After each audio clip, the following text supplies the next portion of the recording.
आज सवाल बहुत बड़ा है और सीधा है। आज कोई घुमा फिरा कर जवाब नहीं चलेगा। पश्चिम बंगाल में 58 लाख से ज्यादा वोटरों के नाम ड्राफ्ट वोटर लिस्ट से हटाए गए। अब देश पूछ रहा है, क्या यह लोकतंत्र पर हमला है या फिर वोट बैंक की सफाई? आज फैक्ट्स बनाम फेयर होगा। क्वेश्चन सबसे बड़ा है कि 58 लाख क्यों काटे गए? चुनाव आयोग के अनुसार 24 लाख मृत मतदाता पाए गए, इसलिए नाम काट दिए गए। 19 लाख लोग दूसरे राज्यों में शिफ्ट हो चुके हैं, वो बंगाल में नहीं रह रहे हैं, इसलिए उनका नाम काटा गया।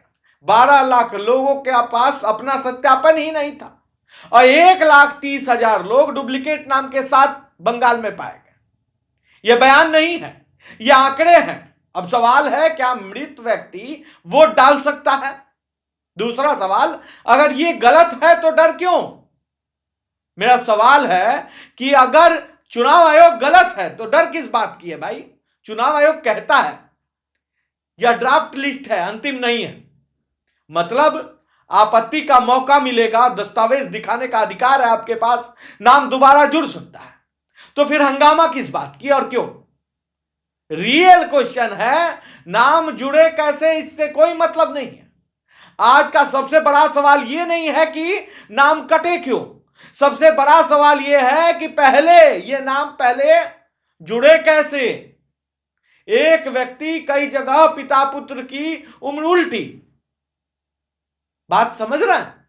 एक जगह एक व्यक्ति है जो कई जगह का वो वोटर है, पिता पुत्र की उम्र उल्टी है, एक ही पते पर दर्जनों वोटर है।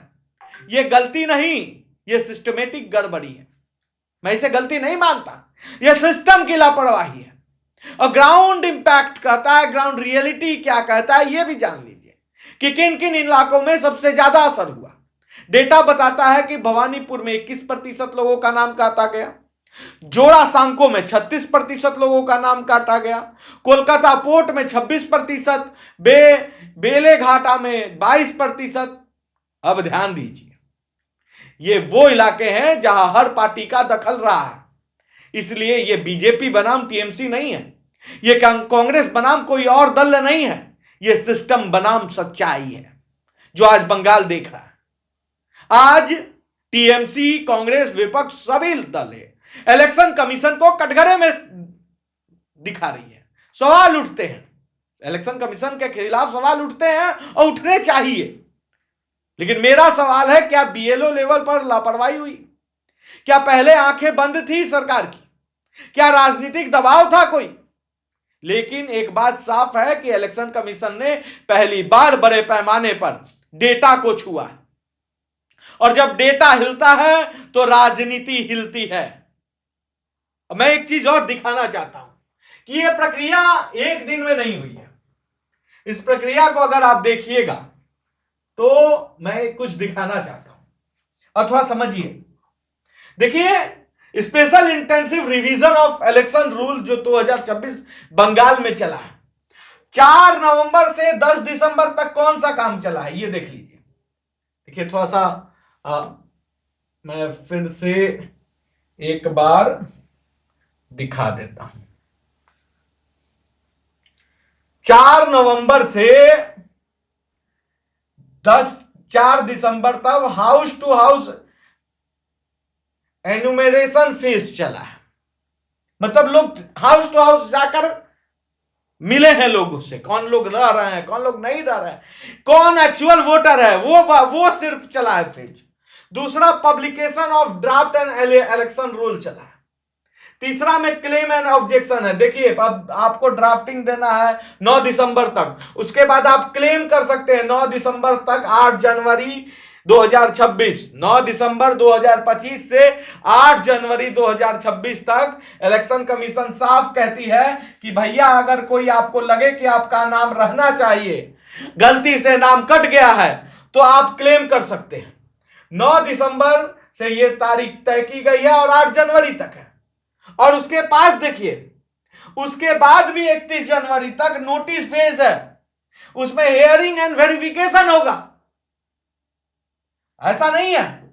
अब देखिए कि ये मैं इलेक्शन कमीशन के साइड से दिखा रहा हूं, कि इलेक्शन कमीशन को जो लोग बोल रहे हैं कि डबल स्टैंडर्ड है, मैं आज उनसे सवाल पूछूंगा कि डबल स्टैंडर्ड कौन है। क्योंकि वेरिफिकेशन और हियरिंग का डेट देखिए 9 दिसंबर 2025 से 31 जनवरी 2026 तक है, और फाइनल जो इलेक्शन रोल आएगा, इलेक्टोरल रोल आएगा, वो 7 फरवरी 2026 को आएगा।